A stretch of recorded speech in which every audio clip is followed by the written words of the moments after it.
पधारे सभी मीडिया के साथियों का, प्रेस कर्मियों का मैं स्वागत करती हूँ, अभिनंदन करती हूँ, इस्तकबाल करती हूँ।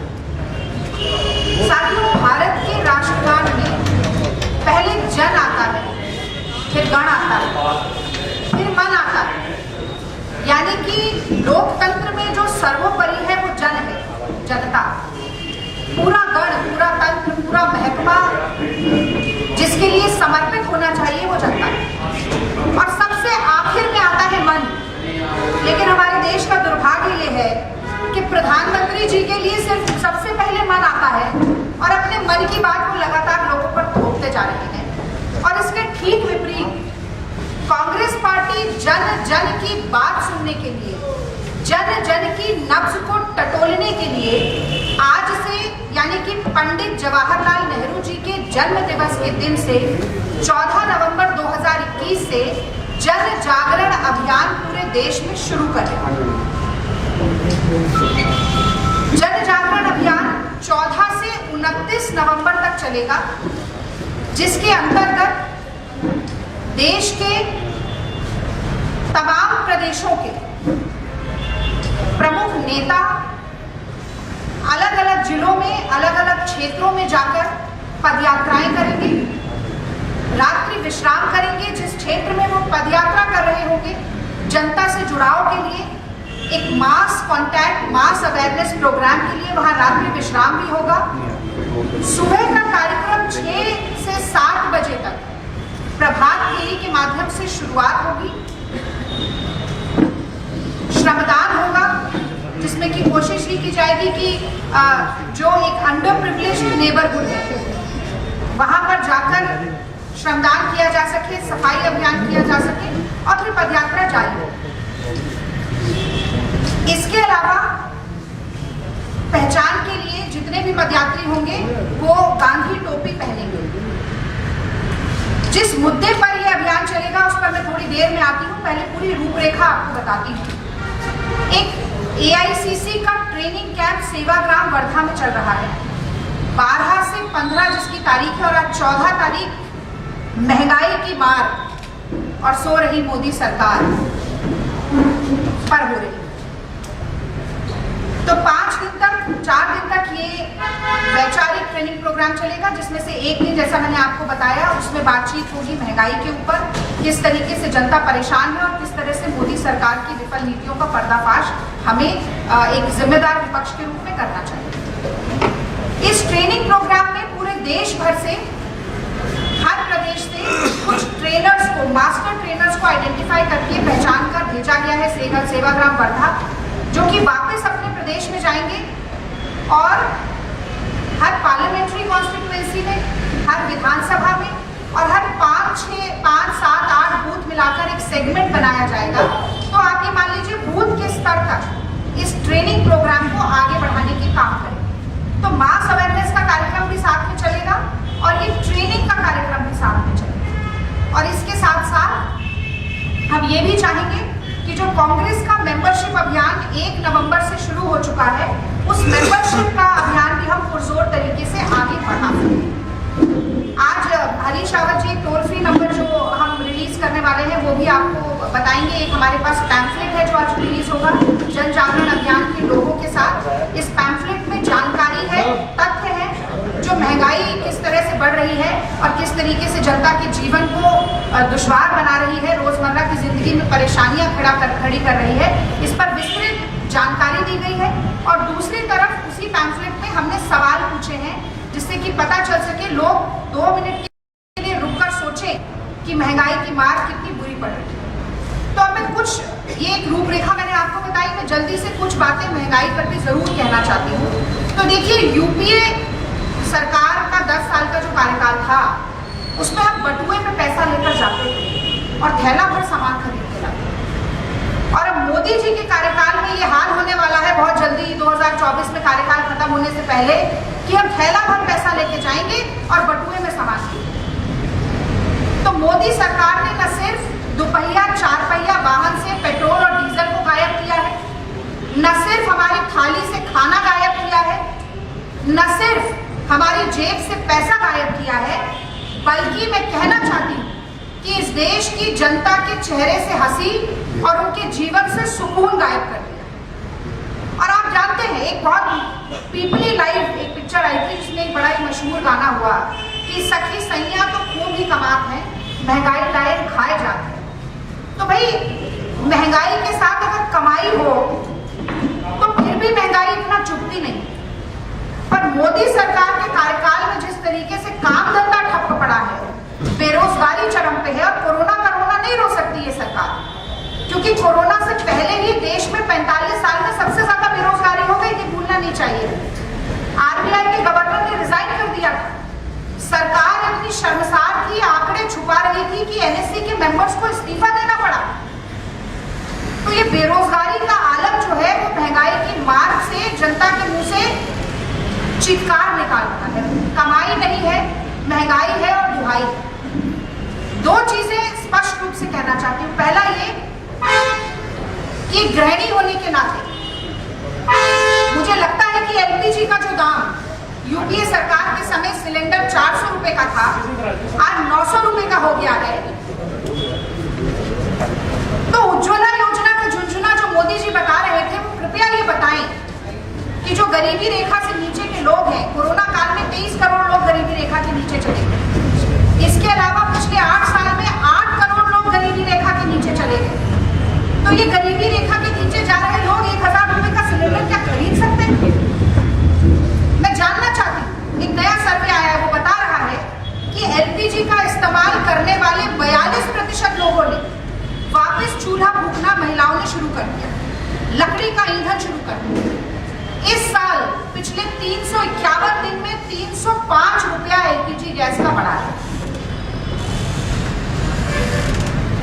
ग्लोबल हंगर इंडेक्स में भारत पाकिस्तान को, नेपाल को, श्रीलंका को, बांग्लादेश को पछाड़कर 101वें स्थान पर पहुंच गया।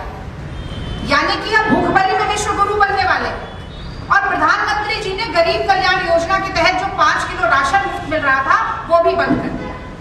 ऐसी संवेदनहीन सरकार है।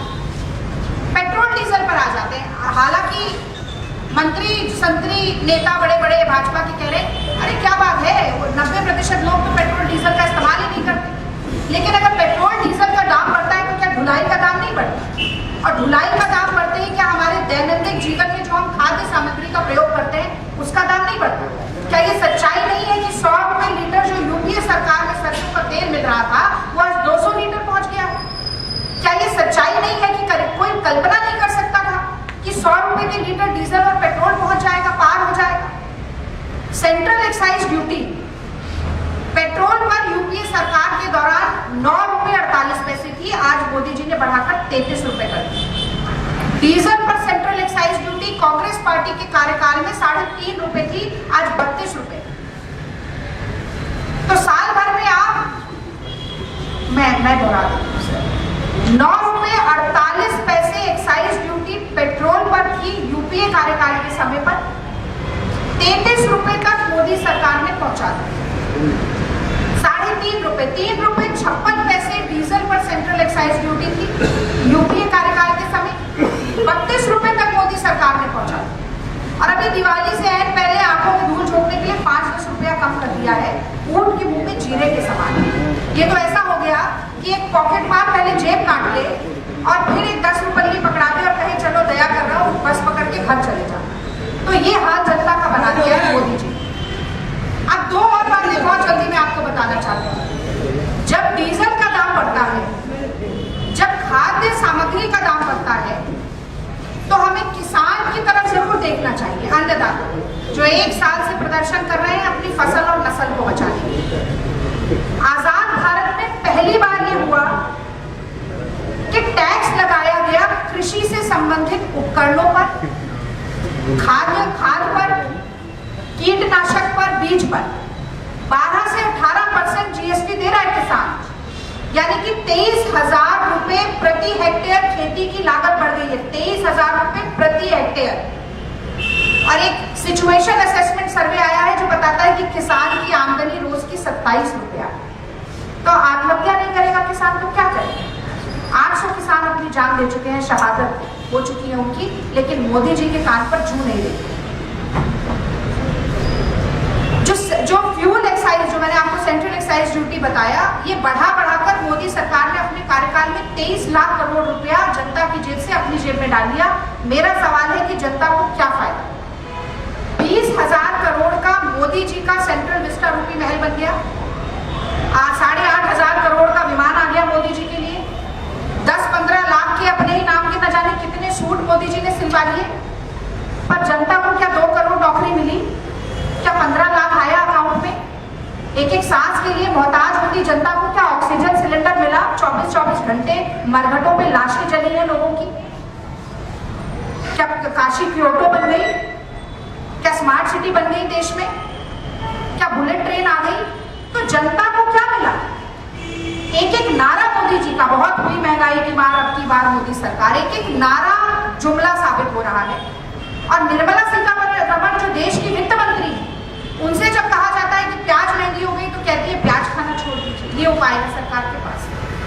अब अगर उनसे कहा जाए कि पेट्रोल डीजल महंगा हो गया, हम गाड़ी कैसे चलाएंगे, हम अपना स्कूटर बाइक कैसे चलाएंगे, तो कह देंगे बैलगाड़ी चलाना शुरू कर दीजिए, अच्छा है। अगर उनसे पूछा जाएगा तेल महंगा हो रहा है, मोदी जी ने तो कहा था नौजवानों से जो बेरोजगार है कि नाली की गैस पर पकौड़ा तल लीजिए, वो कहेंगे कि नाली की गैस तो मिल जाएगी लेकिन पकौड़ा तलने के लिए अब तेल तो मिल नहीं रहा। तो ये हाल हो गया है देश में। महंगाई का जो आलम है, मैं तो ये कहती हूँ कि उसके कारण आज पूरे देश की जनता कह रही है कि कोई उम्मीद भर नहीं आती, कोई सूरत नजर नहीं आती। पहले आती थी मोदी जी के जुमलों पर हंसी, अब किसी बात पर नहीं आती। और कांग्रेस पार्टी प्रतिबद्ध है कि सीएमआई का जो आंकड़ा है कि 97% लोगों की आय कम हो गई है, कि बेरोजगारी चरम पर पहुंच गई है, कि काम धंधा ठप हो गया है और महंगाई कम नहीं होती जा रही है। इसके बारे में न सिर्फ जनता को जागरूक करके उनके अधिकारों के प्रति उन्हें सजग बनाना है, बल्कि मोदी सरकार को सड़क से लेकर सदन से लेकर संसद तक मजबूर भी करना है कि वो जनता की बात को सुने और जनता के मन की बात के अनुसार इस गण को चलाएं। तो अब मैं और ज्यादा आपका समय नहीं लूंगी। मैं निवेदन करती हूँ आदरणीय हरीश रावत जी से कि वो उत्तराखंड की रूपरेखा जो जन जागरण कार्यक्रम की होगी उसके बारे में कुछ प्रकाश डालें और एक पैम्फलेट और टोल नंबर रिलीज करें, जिसके माध्यम से साथ ही पूरे उत्तराखंड में हमारे इस कार्यक्रम के साथ जुड़ सकते। आदरणीय हरीश रावत जी।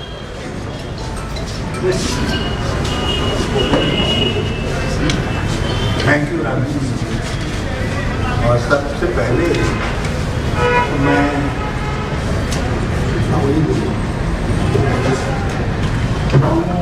सर्वप्रथम तो मैं राजनी जी को इस बात के लिए बधाई दूंगा कि उन्होंने बहुत तर्कसंगत तरीके से महंगाई की जो आज स्थिति है और किन फैक्टर्स के कारण महंगाई इतनी बोझिल हो गई है कि आम आदमी के लिए, सामान्य लोगों के लिए अपनी घर गृहस्थी चलाना लगभग असंभव होता जा रहा है, उसको बिल्कुल बहुत एनालिटिक तरीके से यहाँ पर रखा। और मैं उसके लिए बहुत, मुझे लगता है कि हम लोगों का भविष्य ठीक है, हमारे जो बच्चे हैं वो बहुत गहराई से बड़े अध्ययन के साथ और कुछ जो आप नीति है दोनों का समन्वय करके चीज़ों को तथ्यात्मक रूप से आगे बढ़ाएं। और उनकी बात सुन करके मुझे अपनी पत्नी की याद आ रही थी, जो आ रही है, जो ये कहती है रोज कि भाई ये क्या हो गया, हर चीज़ के दाम इतने बढ़ गए और तुम पैसे का बंदोबस्त कुछ कर नहीं रहे हो, कैसे घर चलाते। और ये मैं समझता हूँ कि हर सैलरीड क्लास के लिए या एक फिक्स इनकम पर काम करने वाले लोगों के लिए ये कहावत बिल्कुल सटीक है। इस पर हमारी पार्टी ने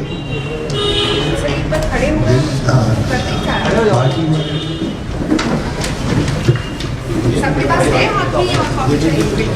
मेरे साथ ये सॉफ्ट कॉपी है आपके पास आ जाएगी। भाई पार्टी ने एक तथ्यात्मक विवरण के साथ कुछ बातें लोगों के सामने पहुंचाने का निर्णय किया है और जिसके दो भाग हैं। एक भाग है जिसमें महंगाई क्यों बढ़ी उसका जो एनालिटिकल फैक्ट्स है वो दिए गए हैं इस भाग। और दूसरे भाग में हमने एक क्वेश्चनायर लिया है जिस पर पार्टी लोगों से पूरे देश भर में ये जानने का प्रयास कर रही है कि वो कहाँ तक जो तथ्य दिए गए हैं और किन किन फैक्टर्स पर, किन किन मुद्दों पर, किन किन वस्तुओं को लेकर के महंगाई के जो विभिन्न स्वरूप अलग अलग तरीके से अफेक्ट कर रहे हैं उस पर अपनी राय था। और ये हमारा ऑल इंडिया कंपेन है। ये कंपेन न केवल लोगों को राहत पहुंचाने वाला होगा, ये देश की अर्थव्यवस्था के लिए भी अप्रत्यक्ष तरीके से कांग्रेस का बड़ा भारी योगदान होगा। क्योंकि इस समय किसी भी पॉलिटिकल पार्टी ने या किसी भी पॉलिटिकल फिगर ने इतने एनालिटिकल तरीके से चीज़ों को आगे नहीं रखा है जिसका जवाब सीधे सीधे गवर्नमेंट को देना पड़े और गवर्नमेंट को लोगों के सामने एक्सपोज किया जाए। और मोदी गवर्नमेंट इन फैक्ट्स के आधार पर लोगों के सामने बुरी तरीके से एक्सपोज होती है। हमने देखा है कि हिमाचल की जनता ने मोदी गवर्नमेंट को एक चांटा लगाया तो 10 रुपया जो है एक्साइज ड्यूटी कम हो गई।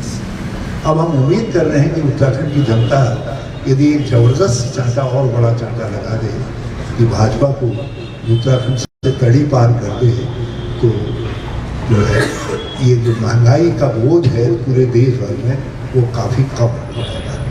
कम तो करने वाले नहीं है, वो तो महंगाई पुत्र है, लेकिन भाजपा और ये सही है। जब भी हम कहीं जाते हैं तो लोग नारे लगाते हैं जब महंगाई जब भाजपा आई है अपने साथ महंगाई लाई है, तो ये तो उनकी पहचान है। लेकिन लोगों को राहत मिलेगी ये हमको उम्मीद है। इसमें एक नंबर दिया गया है, हाँ, इसमें एक नंबर हमने जारी किया है कि महर्षि आपके पास इस नंबर को और पूरे इसको भेज देंगे, लेकिन मैं इस नंबर को एक बार पढ़ दे रहा हूँ। 180011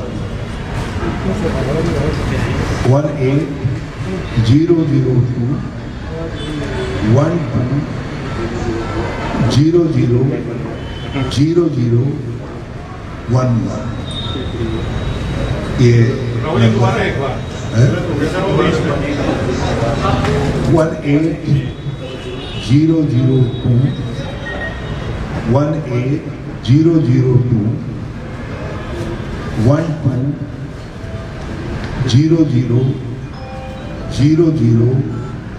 1800211000011 ग्रुप में भेज दिया है, ग्रुप में भेज दिया आपको। ये नंबर हमने हमारे जन जागरण अभियान का ये प्रमुख कंपोनेंट है।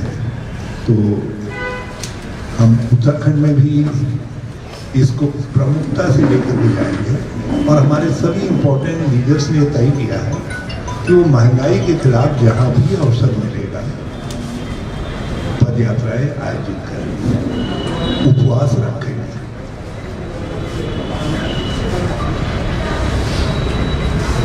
उत्तराखंड में महंगाई की मार और राज्यों की बनिस्बत ज़्यादा है क्योंकि यहाँ का भूभाग पर्वतीय है, अधिकांश बहुत डिफिकल्ट टेरेन है और पिछले दिनों आई आपदा के बाद चीज़ों की उपलब्धता रिमोट एरियाज में बहुत कम हो गई है।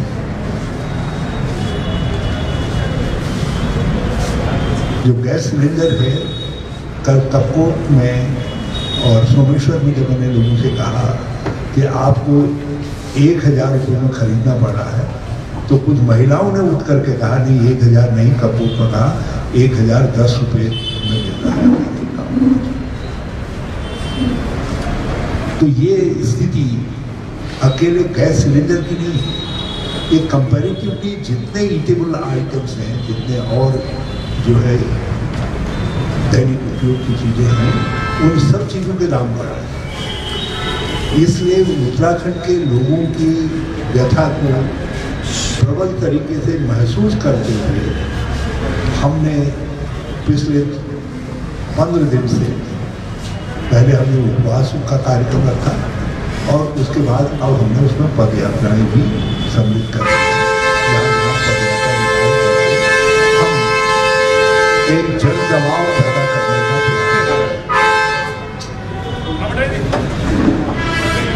वो भी भाजपा से जाने का भी नहीं। तो हमने तय किया कि हम जहां इसको एक प्रबल अभियान के रूप में आगे बढ़ाएंगे। इसके अलावा जन जागरण अभियान के तहत हमने लोगों के साथ हम एक कंस्ट्रक्टिव वर्कर के तौर पर भी जुड़ना चाहिए। हमारा जुड़ाव, मैं इसको स्वीकार करने में मुझे कोई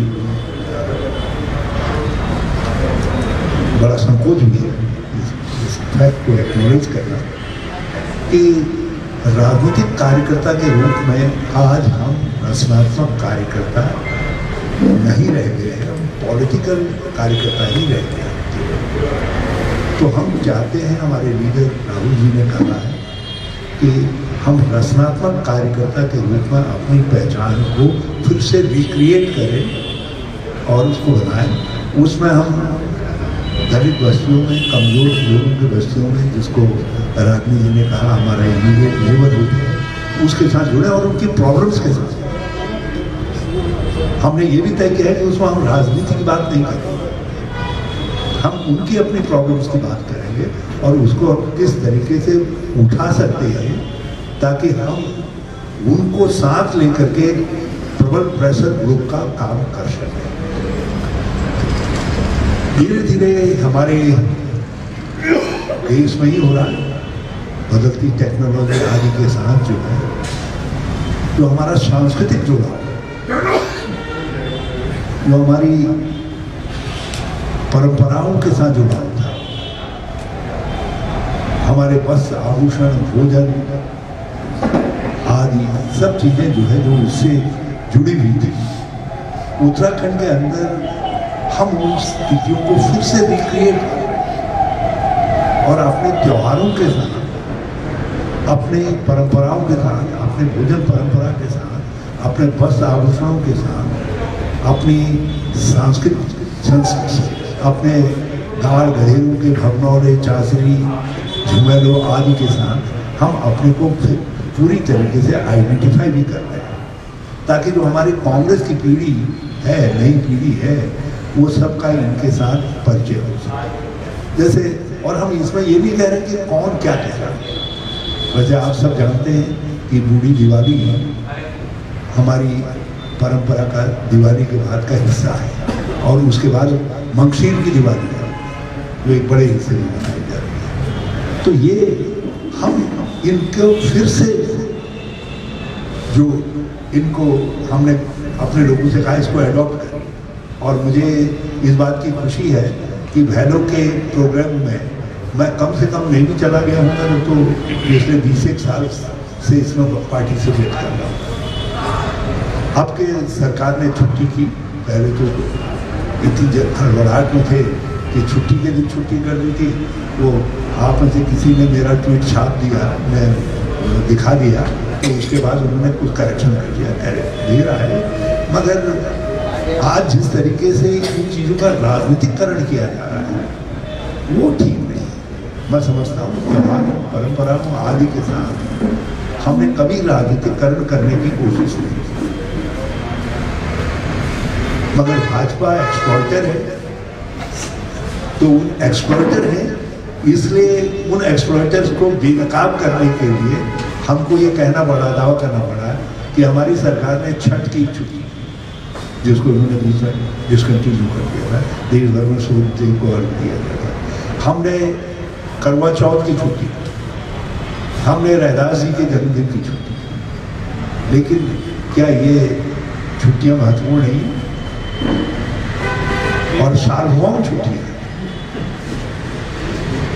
इगास में हमने, जब भाजपा के एक नेता ने कहा कि गांव चलो, तो हमने कहा यार शायद जब हम गांव चलो कह रहे थे तब शायद गांव चलो वाला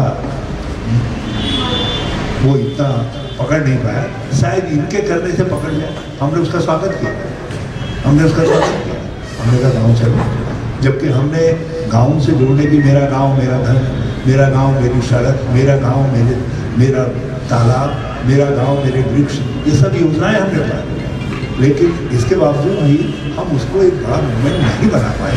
और बड़ा मूवमेंट बने तो इस उद्देश्य से मैं इगास के मौके पर सबको बहुत बहुत बधाई देता हूँ, बहुत बहुत शुभकामनाएं देता हूँ। और ये तेरा मेरा त्यौहार नहीं, ये हम सबके त्यौहार के रूप में आगे बढ़े। और मैं तो ये भी कहूँगा कि मंगसीर की भगवान की भी यदि छुट्टी कर दे सरकार, तो अब तो ये छुट्टी बहादुर है, क्योंकि इनके पास और बताने को तो कुछ है नहीं, तो ये कम से कम छुट्टियां गिनाएंगे और लोगों को ये याद दिलाएंगे कि भाजपा की छुट्टी का भी एक समय आ रहा है, उसका भी दिन आ रहा है। तो मैं ये जन जागरण का हमारा कार्यक्रम पूरे कैलेंडर के साथ हम आपको बहुत जल्दी अध्यक्ष जी उसको रिलीज करेंगे, क्योंकि ये उन्हीं का रिलीज करना ठीक है, मैं तो खाली वैसे उनका बैकअप में है। तो आप बहुत बहुत धन्यवाद। उत्तराखंड के निवासियों को इगास की हार्दिक शुभकामनाएं देते हुए मैं आपके प्रश्नों को आमंत्रित करती हूँ। उत्तराखंड में 40% महिला दी जाएगी। देखिए, कांग्रेस पार्टी महिला सशक्तिकरण के लिए प्रतिबद्ध है। देश में जब लोकल बॉडी इलेक्शन में पंचायत में 33% का आरक्षण हुआ तो भी स्वर्गीय राजीव गांधी जी उसके कर्ता धर्ता थे। और मैं समझती हूँ कि एक ऐसे प्रदेश में जहाँ महिला सुरक्षा, महिला अस्मिता, महिला का सम्मान, महिला की समानता खतरे में है, उत्तर प्रदेश में जिस किस्म का जंगल राज फैला हुआ है, महिलाओं को अंतिम पंक्ति से सबसे आगे, सबसे मजबूत दीवार की तरह खड़े करने का काम जो प्रियंका गांधी जी ने किया है, 40% महिलाओं को टिकट देने की जो घोषणा की है, उससे पूरे देश में एक बहुत ही सकारात्मक संदेश जाता है। और मैं तो, हम कांग्रेस पार्टी तो न सिर्फ चुनावों में बल्कि अपनी संगठन में भी महिलाओं को सबसे शीर्ष भूमिका में रखती है। आप देख रहे होंगे, अगर मैं प्रवक्ताओं की ही बात करूं तो चाहे राष्ट्रीय प्रवक्ता हो, चाहे उत्तराखंड की प्रवक्ता हो, महिलाएं यहाँ पर भी अग्रिम भूमिका निभा रही है। इस बात से मुझे लगता है किसी को गुरेज नहीं होगा, ये अतिशयोक्ति भी नहीं है। तो एक लाइन और मैं जोड़ती हूँ, तो हम तो महिलाओं को आगे मौका दे रहे हैं। उत्तराखंड में भी जितने भी और राजनीतिक संगठन पूरे देश में है, उत्तराखंड की तो बात मैं कर ही रही हूँ, 5 प्रदेशों में और भी चुनाव हो रहा है, सबसे ज्यादा महिलाएं कांग्रेस पार्टी ही लड़ाएगी। लेकिन एक मैं निवेदन मोदी जी से जरूर करना चाहती हूँ, प्रचंड बहुमत की सरकार चला रहे हैं, आधी आबादी को आधा हक नहीं दे सकते, तो महिला रिजर्वेशन लाकर करीब कम से कम 33% का अधिकार जरूर दें, क्योंकि राज्यसभा में भी उनकी चल रही है और लोकसभा में तो वो बुलडोजर चला ही रहे हैं। तो जरा महिला आरक्षण वहां दिया जाए, तब बात होगी। आपने जवाब इसका नहीं दिया कि ना 90% रागनी मैडम, एक आपने सवाल, आपके गले में पटके जो दिखाई दे रहे हैं श्री राम के हैं, क्या हिंदुत्व को कैश करने की कोशिश की आपने? देखिए, कल हिंदू धर्म और हिंदुत्व के बीच में कितनी गहरी खाई है मैंने विस्तृत रूप से बताया था। आदि शंकराचार्य द्वारा स्थापित हिंदू धर्म जो उदार, समावेशी, सहिष्णु धर्म है, उसका संघ की राजनीतिक विचारधारा जिसे वो हिंदुत्व कहते हैं, उससे कोई सरोकार नहीं है। आज इगास का अवकाश आपका है, आपको फिर भी आना पड़ा और समूचे प्रदेश का है। इगास का त्योहार ये प्रदेश मना रहा है, तो हमारा जो सांस्कृतिक प्रकोष्ठ है कांग्रेस पार्टी का, उन्होंने आज स्वागत करते हुए हमें पहनाया। और मैं समझती हूँ कि भारत में जितने धर्म हैं, जितनी संस्कृति है, जितनी परंपराएं हैं, उनके रंग में रंगना यही भारत की खूबसूरती है। चमन में इख्तलाफ लाते रंगे बू से बात बनती है। हम ही हम हैं तो क्या हम हैं, तुम ही तुम हो तो क्या हम हैं। और मजहब नहीं सिखाता आपस में बैर रखना। हिंदी है हम, वतन है हिंदुस्तान हमारा। अच्छा, एक सवाल रावत जी से है। वो सुना है कि भाजपा ने कल एक भगवा चोला खरीदा है और एक कसूर भी खरीदा है आपको गिफ्ट देने के लिए, कि रोजगार वाले मुद्दे पे आपने 3200 मांगे थे, उन्होंने 20,000 गिफ्ट दिए कि आपको गिफ्ट करेंगे, आप सुझाव ले जा रहे हैं। मैं एक पहले उनके प्रश्न पर जो राजवीर जी ने कहा है, थोड़ा इतना जोड़ना चाहता हूँ। हमको अपने धर्म पर गर्व है और दूसरे व्यक्ति का जो अधिकार है कि वो भी अपने धर्म पर गर्व कर सके, हम उसका सम्मान करते हैं, क्योंकि वो हमारी संवैधानिक लोकतांत्रिक व्यवस्था का सम्मान। हम लेखक की किसी ने कुछ लेख लिखा है तो उसको वो उसके अपने विचार हो सकते हैं, और मैं कम से कम जो कुछ सलमान जी ने कहा है उससे सहमत है। मगर इतना मैं जरूर कहना चाहूँगा कि हिंदू कौन है इसकी परिभाषा विवेकानंद से लेकर के हमारे उपनिषदों में, हमारे पुराणों में उसकी व्याख्या है। इसको अभी मैंने कहा सर्वधर्म समभाव वसुधैव कुटुम्बकम्, यही सनातन धर्म की पहचान है। हम उन पहचानों को अक्षुण्ण बनाए रखने के लिए, उन पर दृढ़ता से अमल करने के लिए कटिबद्ध है। कांग्रेस कटिबद्ध रही है, कांग्रेस का नेतृत्व कटिबद्ध रहा है। लेकिन भाजपा का जो तत्वीकरण है, उन्होंने जिस तरीके से हिंदू का तत्व तो निकाल दिया है, वो तो अपने नाम पर कर दिया है, और बाकी जो है बाकी हिंदुओं को जो है वो खोखला समझ है, हम उससे सहमत हैं। उन्होंने हिंदू को बांटने का काम किया है, उन्होंने हिंदू को जोड़ने और ताकत देने का काम नहीं किया है। कांग्रेस का सिद्धांत सभी धर्मों को ताकत देने का है, और उसमें हिंदू धर्म। अब जो आपका सवाल है उसमें मैं इतना ही कहना चाहूँगा कि मैं अपनी उस ललकार पर पूरी तरीके से कायम हूँ। भाजपा के नेतागणों ने अलग अलग बातें कही हैं और अलग अलग फिगर बताए। श्री त्रिवेंद्र सिंह जी ने कहा था कि हमने 7 लाख लोगों को नौकरी दी है। उनके प्रदेश अध्यक्ष ने कहा था कि 7.5 लाख लोगों को नौकरी दी है। उनके बाद जो मुख्यमंत्री आए, उन्होंने कहा कि हम 24,000 को नौकरी दे रहे हैं अभी। और अब उनके जो मंत्रीगण हैं वो अलग अलग फिगर बता रहे हैं। एक लिस्ट जारी कर दे नाम पते से, और मैं बताता हूँ उनको कि इनमें से कौन रोजगार ऐसा है जिसका जो उनके समय में जिसकी शुरुआत हुई है।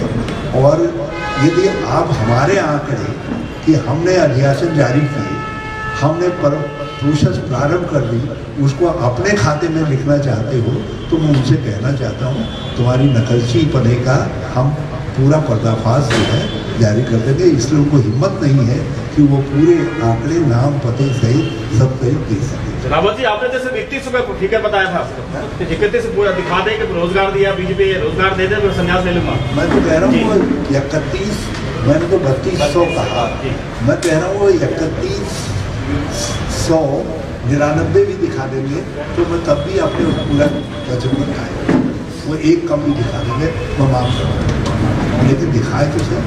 और भ्रामक आंकड़े दे करके, झूठे आंकड़े दे करके आप भ्रमित करना चाहोगे तो राजनीतिक तौर पर ये हमारा हमारे भी एक वो है कि हम उनका पर्दाफाश करें। और मेरा दावा है ये जितने फिगर दिए गए हैं इन सब के अध्याचन कांग्रेस के समय में जारी हुए थे, जिनको इन्होंने विलंबित करने का काम किया है। यदि ये दोषी हैं तो विलंबित करने के दोषी है। और मैं आप पत्रकार लोगों को भी कहना चाहता हूँ, जरा सा पूछिए वन विभाग में कितनी बार अध्याचन हुआ, कितनी बार पोस्ट निकाली गई, कहाँ है पोस्ट? मुझको बताएं NHM में कितनी बार पोस्टें निकाली गई, नर्सेज की कितनी बार निकाली गई और कहाँ है वो पोस्टें? मुझे बताइए आप जो है ये फार्मासिस्टों के जो पद निकाले गए थे हमारे सामने, कहाँ है वो? नर्सेज के जो निकाले गए थे वो कहाँ है? मैं कुछ बता रहा हूँ। पुलिस में जो निकाली गई थी पद वो कहाँ है? ये तो थोड़े उदाहरण हैं, वो तो थोड़े उदाहरण हैं। आप इनका रिकॉर्ड कैसा है केवल एक बात से अंदाज लगा सकते हैं कि उत्तराखंड पब्लिक सर्विस कमीशन है, ये पहली सरकार वक्त है जब पब्लिक सर्विस कमीशन से एक भी नियुक्ति नहीं हुई। बताएं ना, रिकॉर्ड बताएं। यदि इस बात में आना चाहते हैं तो मैं कहीं भी खड़े होकर के, और मैं अपनी चुनौती को फिर से दोहरा रहा हूँ, लेकिन भाजपा को सलाह दे रहा हूँ अपना जो है कोर्स जरा ठीक से पढ़ ले और उसको करेक्ट लिस्ट बनाए। और बहुत अच्छा। रावत जी, एक सवाल आपसे, बीजेपी के शीर्ष नेताओं से लेकर नीचे स्तर के सभी नेताओं को एक हरीश रावत के दिल में भूत दिखाई देते हैं, उसका क्या तो है? हमारे पास भूत झाड़ने वाले बहुत सारे नेता हैं। और कोई सवाल?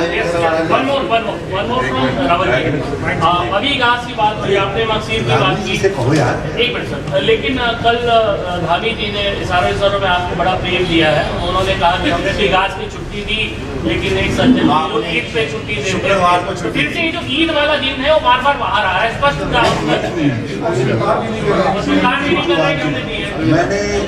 मैं भाजपा को वो शासनादेश दिखा दे। पहले मैंने कहा था कि वो शासनादेश नोटिफिकेशन दिखा दे जिसमें हमारी सरकार ने जुम्मे की नमाज की छुट्टी घोषित की, वो दिखा। और उस दिन मैंने कहा था कि मैं तुम्हारा बवाली चल जाएगा, मैं खुद ही कह दूँगा मैं राजनीति छोड़ूंगा। अब मैं उसमें थोड़ा सा और संशोधन कर दे रहा हूँ, उनके लिए काम सरल कर दे रहा हूँ। वो मुझको वो सरकारी विभाग दिखा दे जिस सरकारी विभाग ने इन वर्षों के अंदर, जिसमें हमारे सत्ता भी सम्मिलित है, उन वर्षों के अंदर नमाज पढ़ने के लिए छुट्टी दी, वो उस विभाग का दिखा दे। एक विभाग का नाम बता। बड़े भाई एक सवाल है, बहुत बात। आजकल आप बहुत ज्यादा चुनौती दे रहे हैं राजनीति छोड़ने की। अरे राजनीति ऐसा है, जब बेशर्मों को शर्म ना आए तो जो है सरदार को कभी कभी जो है बेशर्मों को उकसाने के लिए चुनौतियां देनी पड़ती है। भाजपा रूपी बेशर्मों को उकसाने के लिए तो देखिए, आज इगास के ऊपर और धर्म से संबंधित सवाल भी पूछे गए। हालांकि मुद्दा महंगाई का था, इससे कहीं ना कहीं ये भी पता चलता है कि जनमुखी मुद्दे, जनता के दैनंदिन जीवन से जुड़े मुद्दे लगातार कांग्रेस पार्टी उठाने का काम करती है और इससे ध्यान भटकाने का काम, धर्म जो कि गांधी जी ने कहा था कि व्यक्ति की निजी आस्था का मामला है और होना चाहिए, उसे कहीं ना कहीं धर्म को ढाल बनाकर अपनी विफलताओं को छुपाने का काम और जनता की मुसीबतों को दरकिनार करने का काम जो भारतीय जनता पार्टी कर रही है, मैं समझती हूँ वो बहुत ही शर्मनाक बात है। और मोदी जी को एक बार अपने गिरेबान को झांककर जरूर देखना चाहिए। और मैं आज की प्रेस वार्ता ये कहकर समाप्त करना चाहूंगी कि गोस्वामी तुलसीदास जी ने राम जी के संबंध में रामचरितमानस में लिखा है कि निर्मल मन जन सो मोहि पावा, मोहि कपट छल छिद्र न भावा। तो भाई जो कपटी हैं, झूठे हैं, जुमलेबाज हैं, पाखंडी हैं, वो ना तो राम के ठेकेदार हो सकते हैं, ना ही हिंदू धर्म के ठेकेदार हो सकते हैं। तो अंत में यही बात हम सबको आत्मसात करनी चाहिए और समझनी चाहिए कि राम के नाम की लूट मचाने वाले, राम को राजनीतिक स्वार्थ सिद्धि का माध्यम बनाने वाले और कहीं ना कहीं मुंह में राम बगल में छुरी वाली राजनीति करने वाली जो भाजपा और संघ परिवार है, कांग्रेस पार्टी उनके प्रशासन को लेकर जनता की उम्मीदों और सरकार के उत्तरदायित्व को लेकर कटघरे पर खड़ा करती रहेगी और इसी तरह वो बगले झांकते हुए आपको मिलेंगे।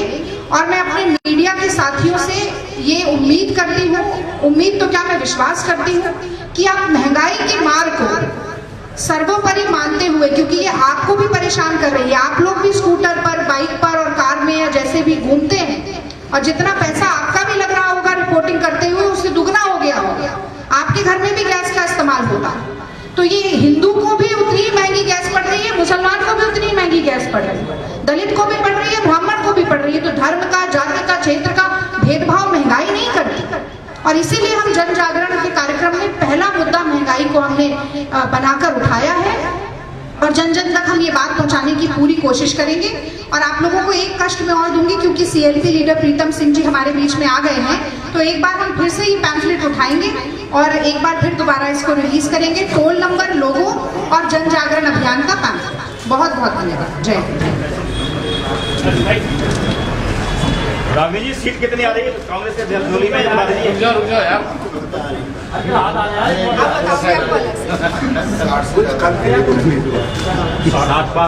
सात पार तो बीजेपी कह रहे हैं।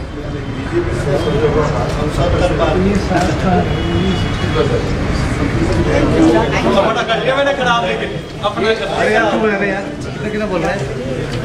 रावत जी, एक सवाल को लेकर नेता प्रतिपक्ष एक सवाल बार बार बीजेपी की तरफ से आती है कि आपकी पार्टी में गुटबाजी बहुत है और आपकी की पार्टी की गुटबाजी ले डूबेगी। मैं इस परिप्रेक्ष्य में कहना चाहता हूँ, जिनके घर शीशे के होते हैं वो दूसरों के घर पर पत्थर नहीं है। हमारे यहाँ आंतरिक लोकतंत्र है और आंतरिक लोकतंत्र में जब हम अपने भावों की अभिव्यक्ति करते हैं तो कदापि लोगों को लगता है कि हमारे यहाँ अंतर्विरोध है। कोई अंतर्विरोध नहीं है। कांग्रेस का एक साथी सोनिया जी राहुल जी के प्रति समर्पित है और निश्चित रूप से 2022 में कांग्रेस की वापसी होने जा रही है। बीजेपी से अपना कोई संबंध नहीं रहा है। वो रोज इस संशय में जीते हैं कि टोकरी में जैसे मेंढक होते हैं ना, उनका कोई उछल ना जाए, वो एक को दबाते हैं तो दूसरा उछल जाता है। और आप लोग रोज उसको देखते हैं और ये प्रश्न आपको भाजपा से पूछना चाहिए कि घर ठीक है, सुरक्षित है। रावत जी, आप भी थोड़ा सा प्रीतम जी को बड़ी उम्मीद की नजरों से देख रहे थे, मैं चाहता हूँ कि आप भी एक बार